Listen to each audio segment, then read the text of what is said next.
Hello बच्चों, कैसे हैं आप सब। तो मैं उम्मीद करता हूँ कि आप अच्छे होंगे, मस्त होंगे और आप अपने पढ़ाई को अच्छे से कर रहे होंगे। तो जनरली कल के लेक्चर में हमने सिर्फ एक ही चीज़ के बारे में पढ़ा था, वो था मेरा प्रकाश के परावर्तन। और एक और चीज़ का बात कर ले तो वो मेरा था प्रकाश के परावर्तन का नियम। बेसिकली आपको बोला जाए तो सिर्फ दो टॉपिक ही हमने कल पढ़ा था। एक था मेरा प्रकाश का परावर्तन और एक था मेरा प्रकाश के परावर्तन के नियम। क्या सब नियम होते हैं। तो सबसे पहले हम आपको कुछ रिकैप दे देते हैं और उसके बाद इस लेक्चर को हम कंटिन्यू करेंगे। आज है मेरा प्रकाश के परावर्तन का लेक्चर नंबर 5। ये लगभग मेरा 15 दिन और चलने वाला। इसको हम पूरे 20 दिन में ख़त्म करेंगे। हो सकता है 5 दिन और बढ़ जाए, लेकिन आपको हम पूरा डिटेल में पढ़ाने वाले हैं। यहाँ पर कंटेंट आपको पूरा मिलने वाला है। बस देखिए, तो कल के लेक्चर में हमने सिर्फ पढ़ा था प्रकाश का परावर्तन। प्रकाश का परावर्तन यह कहता है कि जब कोई प्रकाश की किरण किसी परावर्तक सतह पर पड़ती है तो पड़ने के बाद वह अपने ही माध्यम में लौट जाती है। गौर से सुनिएगा, हम रिकैप दे रहे हैं। आप यदि पढ़ के आए होंगे तो मैं जो बोल रहा हूँ उस बातों को आप रिकॉल कर पा रहे होंगे। जब कोई प्रकाश की किरण किसी परावर्तक सतह पर पड़ती है तो पड़ने के बाद अपने ही माध्यम में लौट जाती है। इस घटना को हम प्रकाश का परावर्तन कहते हैं। परावर्तन का अर्थ हुआ टकराने के बाद वो क्या कर रहा है, टकराने के बाद उसके साथ क्या घटित हो रहा है, यही मेरा होता है परावर्तन। तो टकराने के बाद वो अपने ही माध्यम में लौट जाता है। इसी घटना को हम बोलते हैं परावर्तन। और हमने परावर्तन के दो नियम पढ़े थे। एक था मेरा आपतन कोण परावर्तन कोण के बराबर होते हैं और एक था मेरा आपतित किरण, परावर्तित किरण और अभिलंब तीनों एक ही तल में होते हैं। इतना ही हमने कल पढ़ा था। और एक चित्र को थोड़ा हम रिकॉल करवाते हैं आपको। देखिए, एक चित्र बनाए थे, नीचे डैश करके दिए थे, वो था मेरा परावर्तक सतह। और कोई रेखा ऐसे आ रहा था तो जिस बिंदु पर आएगा वो मेरा आपतन बिंदु होगा। जो किरण आया वो मेरा आपतित किरण, और टकराने के बाद जो अपने माध्यम इस तरफ लौटेगा वो आपका हो जाएगा परावर्तित किरण। और आपतन बिंदु पर जो एक लंब हम खींचेंगे तो वो मेरा हो जाएगा अभिलंब। एक चीज और, आपतित किरण और अभिलंब के बीच में जो कोण बनता था उसे हम लोग आपतन कोण बोलते हैं, और परावर्तित किरण और अभिलंब के बीच में जो कोण बनता है उसे हम परावर्तन कोण कहते हैं। बस इतना ही जानना है। तो देखिए, आपतन कोण हमेशा परावर्तन कोण के बराबर होता है। यदि हम आपको बोल देंगे प्रकाश के परावर्तन के नियम के अनुसार किसी चलिए मान लेते हैं आपतन कोण मेरा 60 डिग्री है, तो आपसे हम पूछेंगे परावर्तन कोण कितना होगा। कोई वस्तु 60 डिग्री पर आपतन कोण बना रहा है तो उसका परावर्तन कोण कितना होगा। तो आप प्रकाश के परावर्तन के नियम से जानते हैं आपतन कोण हमेशा परावर्तन कोण के बराबर होता है। तो परावर्तन कोण भी 60 ही डिग्री होगा। क्यों? क्योंकि हम जानते हैं कि आपतन कोण परावर्तन कोण के बराबर होते हैं, इसलिए आपतन कोण 60 डिग्री तो परावर्तन कोण भी मेरा 60 डिग्री है। ये था मेरा कल का रिकैप। हमने कल से इतना ही पढ़ा था। अगर आप पढ़ के आए होंगे, याद करके चीज़ों को आए होंगे, तो आप चीज़ों को रिकॉल कर पा रहे होंगे, अच्छे से समझ रहे होंगे। यही तो है रिकैप करने का फ़ायदा। जो बच्चा पढ़ के आएगा यहाँ पे हम उसको बताएंगे पहले, उससे आपका बढ़िया रिवीजन होगा और चीज़ों को लंबे समय तक आप याद करके रख सकते हैं। सब चीज़ बताऊंगा। अगर जिस बच्चे को एक बार में याद नहीं होता तो कृपया करके वो लिख लिख कर याद करें। लिख लिख कर याद करने से और ज़्यादा रिकॉलिंग पावर बढ़ता है और ज़्यादा आपको एब्जॉर्बिंग पावर बढ़ता है। आप चीज़ों को ज़्यादा एब्जॉर्ब कर पाते हैं, चीज़ों को ज़्यादा पचा पाते हैं, उसके अनुसार आपको क्षमता बढ़ने लगता है। यही होता है लिख लिख कर पढ़ना। और जो बच्चे तेज होंगे, ब्रिलियंट होंगे, टॉपर होंगे, वो तो कैसे भी करके पढ़ ही लेंगे। हम उस बच्चे के लिए पढ़ा रहे हैं जो टॉपर भी बनना चाहते हैं, एवरेज भी है, पूरे भूसकोल है, पढ़ने में कुछ नहीं आता, जो टॉपर है लेकिन वो भी थोड़ा चाहता है कि मेरा रिवाइज हो जाए, उसके लिए भी ये क्लास मोर देन सफिशिएंट होने वाला है। क्लास 10th के बोर्ड एग्जाम के लिए, बिहार बोर्ड का बोर्ड एग्जाम जो 2027 में बच्चे देने वाले हैं। तो चलिए आज के लेक्चर को हम कंटिन्यू करेंगे। इस लेक्चर का कंटिन्यू आज हम प्रतिबिंब के साथ करते हैं। तो क्या होता है ये मेरा प्रतिबिंब? बेसिकली आपके पास फ़ोन होगा या कैमरा होगा या कोई भी अनदर सोर्सेस होगा जिससे आप फोटो क्लिक करते होंगे। फोटो आप मोबाइल में इस टाइप से खींचते हैं तो कुछ तो बनता है इमेज मोबाइल में, उसी को हम प्रतिबिंब बोलते हैं। समझ में आया या नहीं? मोबाइल से तो खींचते हैं किसी चीज़ों का फोटो तो उसका तस्वीर हमारे मोबाइल में आ जाता है, उसी को हम बोलते हैं प्रतिबिंब, इमेज। इमेज वही तो है। इमेज का मतलब क्या हुआ? फोटोज। फोटोज कहाँ होता है? मोबाइल में। मोबाइल में फोटो कैसे आता है?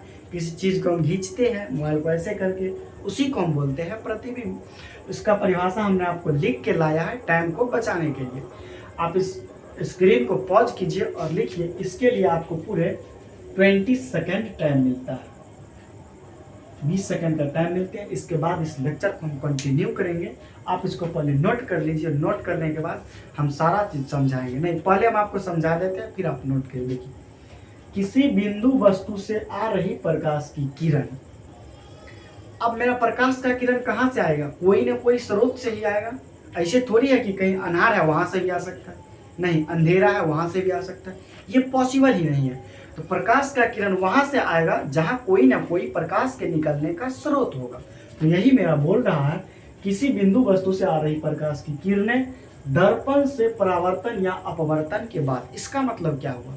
दर्पण से, दर्पण मतलब शीशा, तो शीशा से टकराने के बाद या शीशा के आर पार कर जाने के बाद किसी बिंदु पर, जिस बिंदु पर मिलती है या मिलती हुई हमें मालूम पड़ती है, यानी कि सच में मिलता है या मिलता हुआ हमें प्रतीत होता है, मालूम होता है, सच में नहीं मिलता, इसको हम बोलते हैं प्रतिबिंब। देखिए अपवर्तन भी हम यहाँ पे मिला दिए क्योंकि अपवर्तन हमको अगले चैप्टर में पढ़ना है।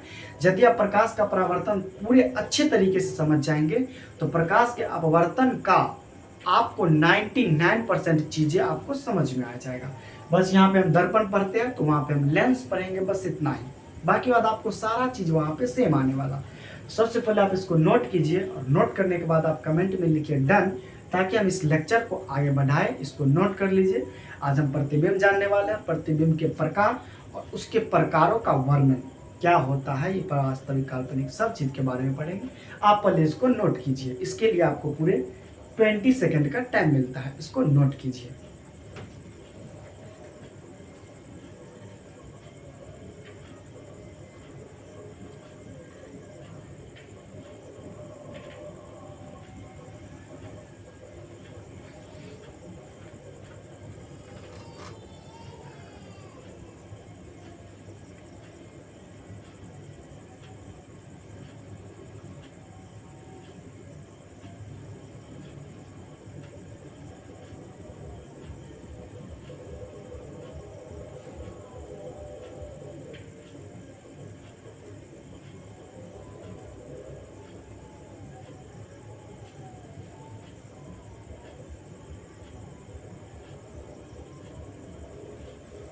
आई होप, मैं आशा करता हूँ आप ये लिख लिए होंगे। अगर आप नहीं लिखे तो स्क्रीन को पॉज कीजिए और इसको नोट कीजिए। इसके बाद हम जानने वाले हैं प्रतिबिंब के प्रकार। कितने प्रकार के होते हैं ये प्रतिबिंब? तो मेरा प्रतिबिंब मुख्य रूप से सिर्फ 2 प्रकार के ही होते हैं। एक होता है मेरा वास्तविक प्रतिबिंब और एक होता है मेरा काल्पनिक प्रतिबिंब। वास्तविक प्रतिबिंब वास्तव में मिलेगा, उसे हम वास्तविक प्रतिबिंब बोलते हैं। और जो वास्तव में मिलता हुआ मुझे प्रतीत होगा, सच में नहीं मिलेगा, मिलता हुआ मुझे मालूम पड़ेगा, उसे हम बोलेंगे काल्पनिक प्रतिबिंब या आभासी प्रतिबिंब भी उसको बोला जाता है। तो चलिए सबसे पहले हम अब जानेंगे प्रतिबिंब के प्रकार। चलिए समझते हैं। इसको आप नोट कर लिए होंगे।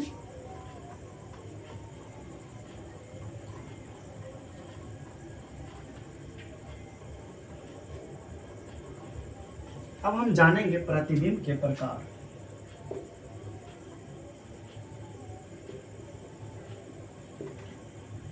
तो देखिए बेसिकली ये मेरा 2 प्रकार का होता है, एक वास्तविक प्रतिबिंब और एक काल्पनिक प्रतिबिंब। तो सबसे पहले हम समझेंगे वास्तविक प्रतिबिंब के बारे में। क्या होता है ये वास्तविक प्रतिबिंब?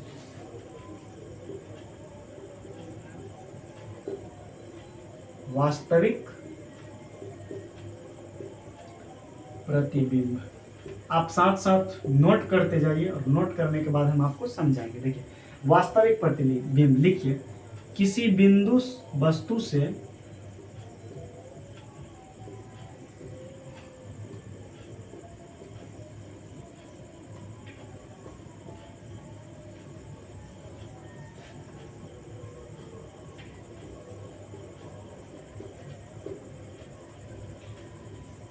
आ रही प्रकाश की किरणें दर्पण से परावर्तन के बाद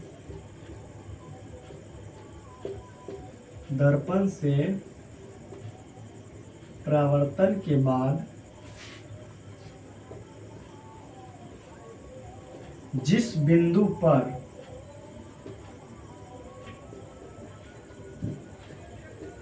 वास्तव में मिलती है, वास्तव कहने का मतलब सच में मिलती है, वास्तव में मिलती है, उसे हम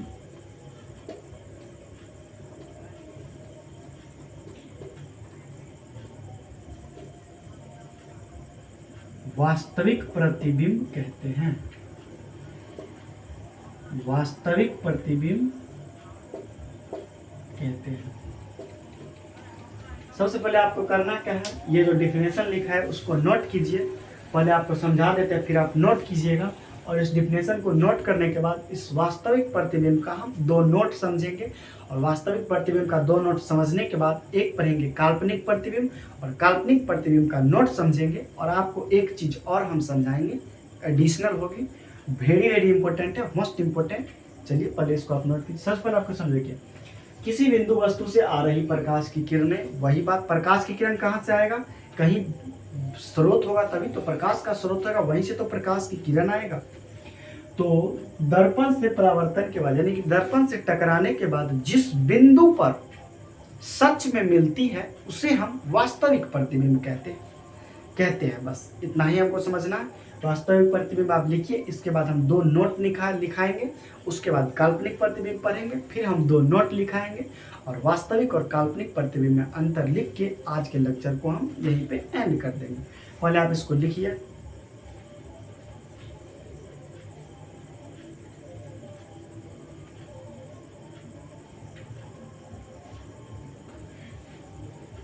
आई होप कि आपने ये लिख लिया होगा। अगर आप नहीं लिखे हैं तो वीडियो को पॉज कीजिए और तुरंत इसको लिखिए। हम आगे की तरफ चलते हैं। क्या है ये वास्तविक प्रतिबिंब का नोट? इसका नोट नंबर 1 लिखिए। वास्तविक प्रतिबिंब को पर्दा पर प्राप्त किया जा सकता है। वास्तविक प्रतिबिंब को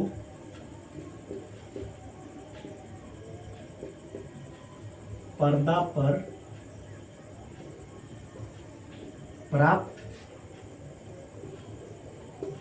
किया जा सकता है।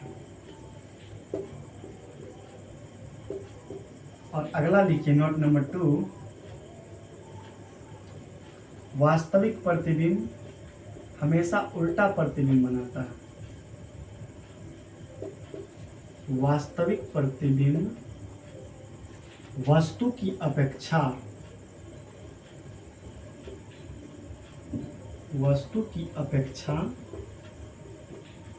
हमेशा उल्टा प्रतिबिंब बनाता है।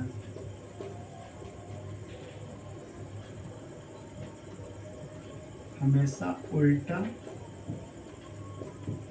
प्रतिबिंब बनाता है। देखिए, ये तो मेरा नोट है, नोट को याद करने की चीज है। वास्तविक प्रतिबिंब को पर्दा पर प्राप्त किया जा सकता है, इसका मतलब है जो सच में होगा उसे ही तो कहीं पे लाया जा सकता है। यही हुआ मेरा वास्तविक प्रतिबिंब को पर्दा पर प्राप्त किया जा सकता है। वास्तविक प्रतिबिंब वस्तु की अपेक्षा हमेशा उल्टा प्रतिबिंब, जो वास्तविक प्रतिबिंब होता है वो वस्तु का हमेशा उल्टा प्रतिबिंब बनेगा। जैसे हम वस्तु को यहाँ रखेंगे तो ये मेरा वास्तविक प्रतिबिंब वस्तु का उल्टा प्रतिबिंब इस तरीके से बना देगा। यही होता है मेरा वास्तविक प्रतिबिंब। आप सबसे पहले इस नोट को नोट कीजिए और इसके बाद हम काल्पनिक प्रतिबिंब की ओर चलते हैं। इसको लिखिए।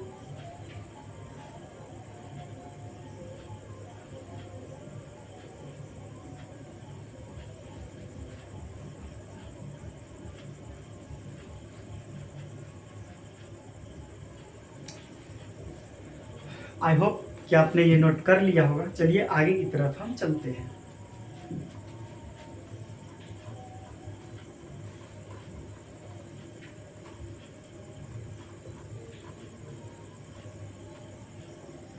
अब हम जानेंगे, ये तो प्रतिबिंब के प्रकार ही है।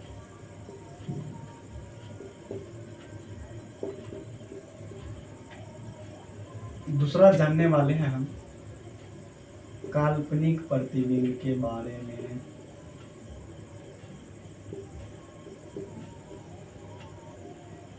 काल्पनिक प्रतिबिंब, इसी का एक और नाम होता है आभासी प्रतिबिंब, इसी का एक और नाम होता है अवास्तविक प्रतिबिंब। अवास्तविक प्रतिबिंब या काल्पनिक प्रतिबिंब या आभासी प्रतिबिंब, तीनों इसी का नाम है। चाहे तो आप लिख सकते हैं। चलिए हम परिभाषा की तरफ चलते हैं। लिखिए, किसी बिंदु वस्तु से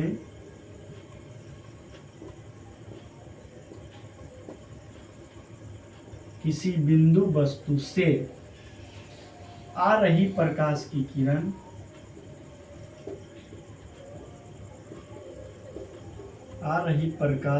किरणें दर्पण से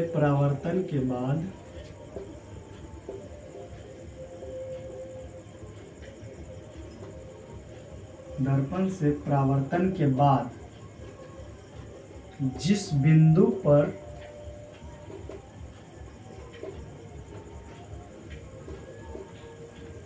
मिलती हुई प्रतीत होती है,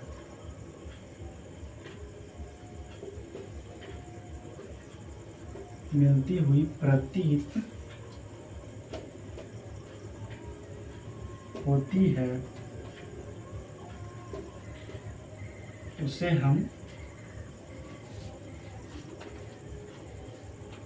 काल्पनिक प्रतिबिंब कहते हैं।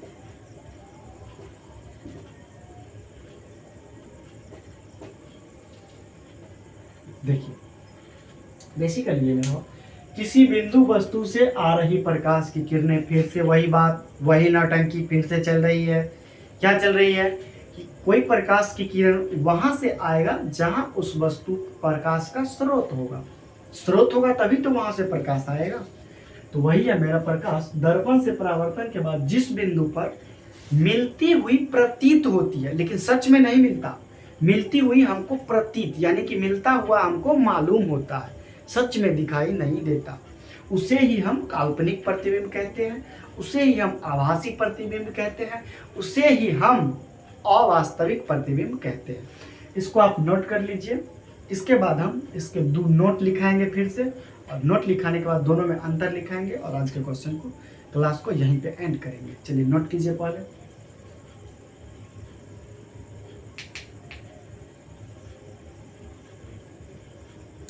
आई होप कि आपने ये नोट कर लिया होगा। अगर नहीं नोट किया है तो नोट कर लीजिए, मैं आपको थोड़ा टाइम दे देता हूँ।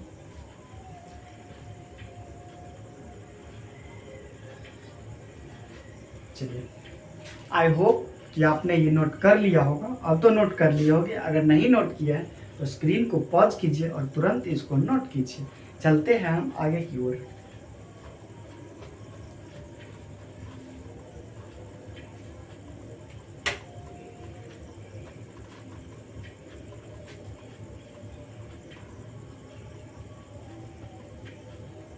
देखिए, अब हम इसका नोट नंबर 1 जानेंगे। लिखिए, काल्पनिक प्रतिबिंब को पर्दा पर नहीं प्राप्त किया जा सकता। काल्पनिक प्रतिबिंब को पर्दे पर प्राप्त नहीं किया जा सकता। पर्दे पर प्राप्त नहीं किया जा सकता।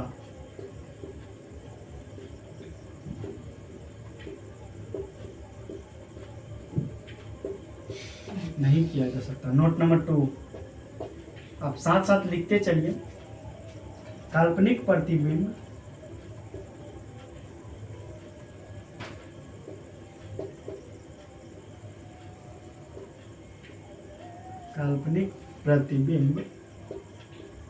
किसी वस्तु की अपेक्षा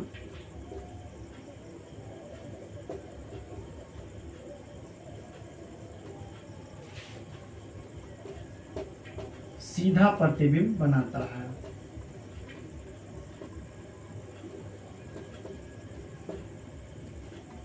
सीधा प्रतिबिंब बनाता है। आप इस दोनों नोट को नोट कर लीजिए। इसके बाद हम एक आपको मोस्ट इम्पोर्टेंट कंसेप्ट बताएंगे जो आपके आंसर में हम लिखा चुके हैं। हमको सिर्फ बताना है और आपको सिर्फ लिख लेना है, बस हो गया। इतना आप पहले नोट कीजिए, उसके बाद हम आगे समझाएंगे। देखिए, काल्पनिक प्रतिबिंब पर्दे पर प्राप्त नहीं किया जा सकता। जो सच में है ही नहीं उसे हम कहीं पे कैसे प्राप्त कर सकते हैं? जो सच में होगा उसे तो पर्दा पर प्राप्त किया जा सकता है, लेकिन जो वास्तव में नहीं है उसे हम किसी जगह प्राप्त नहीं कर सकते। पॉइंट नंबर 2 है, काल्पनिक प्रतिबिंब किसी वस्तु का हमेशा सीधा प्रतिबिंब बनाता है, जबकि वास्तविक मेरा किसी वस्तु का उल्टा प्रतिबिंब बनाता था। ये सब नोट है, आपको याद करने हैं, लिखने हैं। इसको नोट कीजिए। इसके लिए मैं थोड़ा टाइम दे देता हूँ, इसको नोट कीजिए। प्रतिबिंब के प्रकारों को हमने दोनों को पढ़ लिया, दोनों के बारे में नोट जान लिया। अब हम थोड़ा सा आपको दोनों के अंतर के बारे में सिर्फ समझाएंगे। लिख लेना है आपको अपने से, क्योंकि कॉपी में हम आपका आंसर लिखा चुके हैं। चलिए आगे की तरफ हम चलते हैं। देखिए, तो अब हम अगला क्वेश्चन पढ़ना चाहते हैं। वास्तविक प्रतिबिंब और काल्पनिक प्रतिबिंब में अंतर क्या होता है? तो दोनों में अंतर यदि बोलेगा हमको एग्जाम में लिखने के लिए, तो क्या लिखेंगे? तो सबसे पहले हम आपको लिख देते हैं, लीजिए।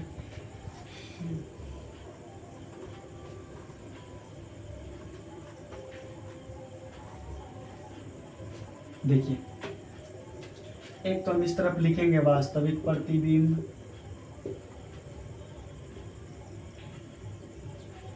यहाँ पे लिखेंगे काल्पनिक प्रतिबिंब। हम आपको सिर्फ बता रहे हैं, आपके कॉपी में हम लिखा चुके हैं, आपको खुद से लिखना है। देखिए, पहला में आप क्या लिखेंगे? दोनों का परिभाषा लिख दीजिएगा। किसी बिंदु वस्तु से आ रही प्रकाश की किरणें दर्पण से परावर्तन के बाद जिस बिंदु पर वास्तव में मिलती है उसे हम वास्तविक प्रतिबिंब कहते हैं। और इस तरफ पहला लिखना है, किसी बिंदु से आ रही प्रकाश की किरणें दर्पण से परावर्तन के बाद जिस बिंदु पर मिलती हुई प्रतीत होती है उसे हम काल्पनिक प्रतिबिंब कहते हैं। फिर यहाँ आ जाना है, यहाँ दूसरा लिखना है, वास्तविक प्रतिबिंब को पर्दे पर प्राप्त किया जा सकता है, जो हमने आपको लिखा चुका है। आप यहाँ पे नोट कर लीजिएगा। और यहाँ पे लिख लेना है, काल्पनिक प्रतिबिंब को पर्दे पर प्राप्त नहीं किया जा सकता है, ये भी हमने आपके नोट में लिखा दिया। और तीसरा लिख लेना, तीसरा, वास्तविक प्रतिबिंब वस्तु की अपेक्षा हमेशा उल्टा प्रतिबिंब बनाता है। और काल्पनिक प्रतिबिंब तीसरा लिख लेना, काल्पनिक प्रतिबिंब किसी वस्तु का हमेशा सीधा प्रतिबिंब बनाता है। हो गया 3 अंतर मेरा। बस 2 नंबर के क्वेश्चन में आपको पूछा जाएगा, आपको इसे लिख देना है। बस हमने आपको कॉपी में आंसर लिखा दिया है। अब आपको अंतर यदि पूछेगा तो ऐसे आप बांट लेंगे कॉपी को 2 भाग में, एक तरफ वास्तविक प्रतिबिंब, एक तरफ काल्पनिक प्रतिबिंब। सबसे पहले दोनों का परिभाषा लिखना है, और दूसरा में इसे पर्दा पर प्राप्त किया जा सकता है, इसे पर्दा पर प्राप्त नहीं किया जा सकता। यह किसी वस्तु का हमेशा उल्टा प्रतिबिंब बनाता है और यह किसी वस्तु का हमेशा सीधा प्रतिबिंब बनाता है। यही था मेरा अंतर।